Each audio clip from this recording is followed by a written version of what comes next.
Hello everyone, welcome back to the channel. This is Aki number 2, and in this video we're going to be taking a look at the Valorant patch 1.09 patch notes with Hiko. I actually haven't seen the patch notes yet. I'm going to be reacting to them with Hiko. Let's take a look at what he has to say, and of course then I'll be reporting on the patch notes and everything else on Valorant Hub as I usually do. You'll probably have come from Valorant Hub anyway, so you know the drill. Patch notes quick. I know Steel is just waiting, but whatever. Let's take a look at the patch notes. 1.08 patch notes? 1.09, buddy. I think. 1.09 patch notes. Okay. Let's get through this quick, okay? Because we've already gone through these. The operator experiencing its coming of age movie. But before you all go, look how they massacred my boy. And let's let one of our lead designers walk you through our analysis. There's also some systemic weapon updates to change your actually after landing from a jump.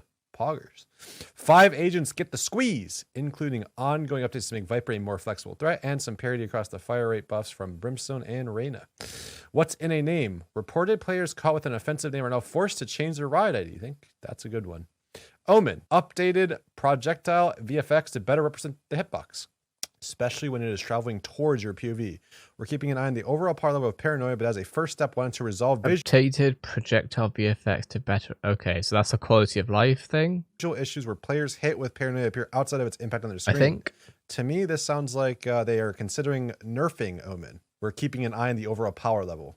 It sounds like they agree that the Omen flash is a little too good that it could just 5 flash a choke point. Okay, I see now. Okay. Jet, Bladestorm, Burst Fire. Okay, chat, you guys were right. They only changed Jet's right click. Burst Fire, Bladestorm.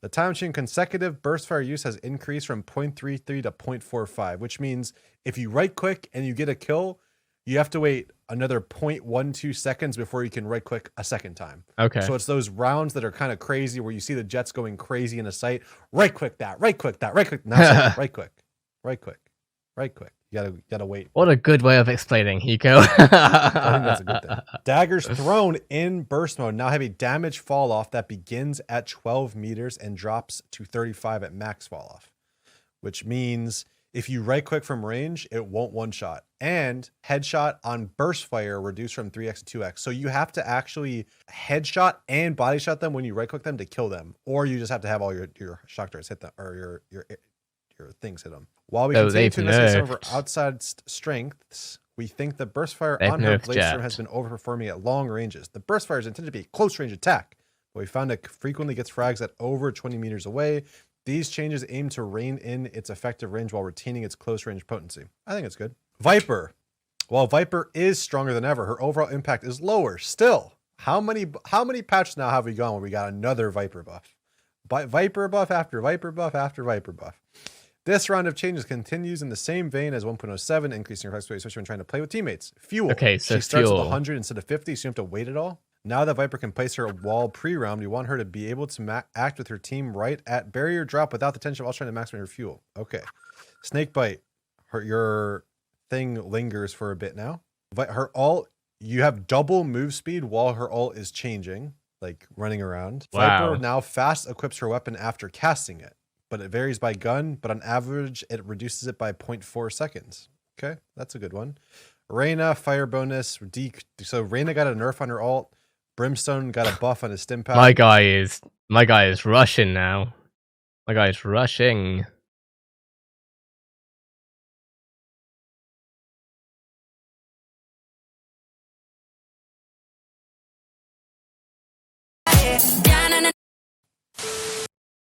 We interrupt. Whoa!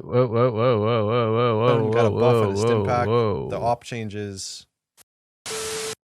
We interrupt the regularly scheduled program to bring you this important message. Okay. To be like, hey yo, thanks for watching. If you enjoy it, make sure you click that follow or subscribe button on YouTube. Okay. Let's read the patch notes now. All right. So I talked about all the changes. I thought that was it. I thought he's finished. I'm like, okay. Now the weapon updates. Let's read.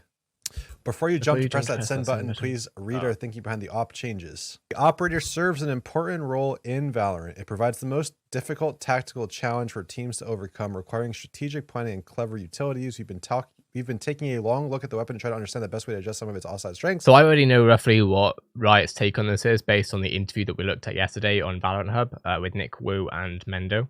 While ensuring it remains the most powerful angle holding weapon in the arsenal. For you aggressive ops, dry peeking angles with an op is noticeably more effective than we'd like, especially when jump peeking. Additionally, pushing an op off of an angle with utility feels less valuable since the user is able to repeat and kill their opponent at a reliable rate.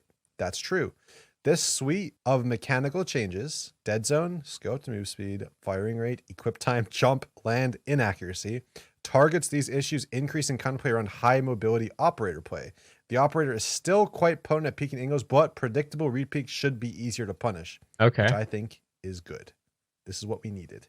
Regarding op access, we're seeing some of you obtain the op armor combo as early as round 3 and snowballing that lead into additional ops throughout the half. The new price point delays the ops appearance and we already knew this. The penalty for dying. It's pretty interesting. We hope to better balance the risk reward of using this premium weapon. I think just making it $500 more, I think it's like you have to almost full save both rounds to be able to afford it on the third round, all right? I think so. I want to hear your take on this. Do you think that the price increase on the operator is a good or a bad step in the right or wrong direction, obviously? I'd love to hear your take on this. I don't really have too much of a big opinion about this right now. But I'll let you know if that changes. Breaking angles with abilities. Many abilities in the game are built to aggressively take angles, especially when a powerful weapon like the op is posted on that angle. The rechanger briefs have given players access to more powerful angle breaking utility, but it still feels like there's more to be done.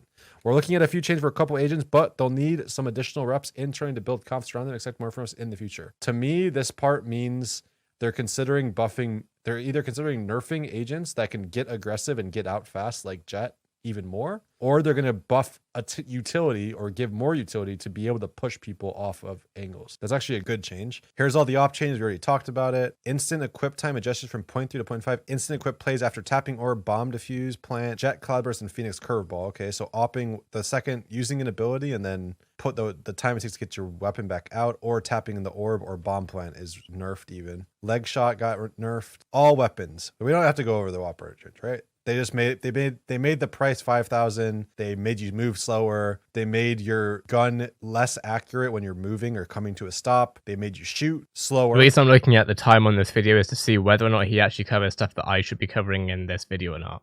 You shoot 0.15 per second slower. Instant, we went over that, and the leg shot was nerfed. So all weapons. We're noticing a trend where players landing from a jump are able to shoot accurately sooner than is reasonable. This is a good. I hate jump peeking. I think it's stupid. While this issue is most pronounced with the op, it is something that we've noticed across all weapons. Jump peeking is valuable for the mix-up potential it provides, but it was proving too difficult for players to reasonably deal with.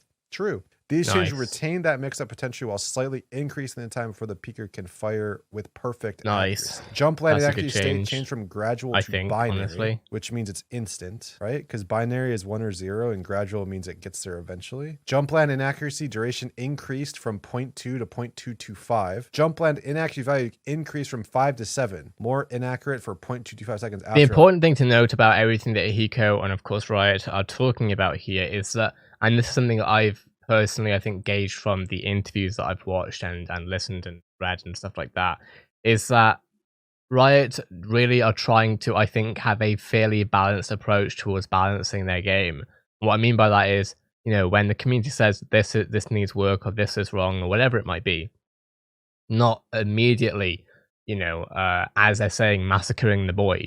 I kind of came out wrong, but Riot's words here at the start of the patch notes, quite literally, regardless, basically not moving or shifting the needle way too far, but rather, you know, tuning and tweaking things appropriately, which I think is, even if it means that things are slightly out of balance for a longer period of time, it means that we're not going to, when they try and fix that out of balance, we're not then going to go to another extreme that we don't want to see. Okay, so you have to wait like another like 0.025 seconds. And I really like that. I really like that. That's how change the timing on a lot of stuff. Like when you're able to shoot when you land. The chances of being in an hour plus queue should be notably reduced. This is already a very rare occurrence. Yeah, very, very rare, chat. Very rare. But it can happen more often for higher rank players. True. Especially in pre-made groups. True. We are also doing some tuning behind the scenes to keep high rank matches found after long queue times reasonably balanced and fair. Next way where Omen's glowing eyes weren't removed when he count. This happens sometimes where Omen's eyes were just red the entire round. Good change overall, I think. We'll have to see how it plays. I'm sure that the one trick jet mains that only op are probably crying everywhere, Not naming any names. malding off this planet. Let's go ahead and take a look at the new skins next. Okay, so I think that's what we're going to look at for this video. What are your thoughts, though, on everything that we've seen here in terms of this new patch 1.09? Of course, I'll be making a video on Valorant Hub straight after this, pretty much, talking about it, going over community opinions and stuff like that, but I would love to hear your take on the Viper changes, the Jet changes, the Breach changes. What else did we see? We saw the Operator changes, obviously. We saw Jump Peaking changes. I'd love to hear your take on any of that. Has any of that affected your gameplay or your play style? I'd love to hear your take on that. But with that being said, now I am going to, after recording the third video for Zaki number 2 now, I'm going to go ahead and record some stuff for Valorant Hub, get some nice stuff out for you there. In fact, ironically, the stuff that you're watching or watched before coming onto this video, the Valorant Hub patch 1.09 video, that hasn't even been made yet, so that's a bit odd. But yeah, I'm going to make that now. We're going to upload that. I'm going to use that video to push for this video, and things are going to be great. That being said, if this video was interesting or helpful to you, in any shape or form, like, very much appreciated. If you want to be kept up with everything happening on this channel every single day, multiple times a day, this is Zaki number 2, and I cover everything going on every single day, multiple times a day. So if you want to be up to date with everything happening, hit that subscribe button, keep notifications on. Have a great day, everyone. I'll see you in the next video.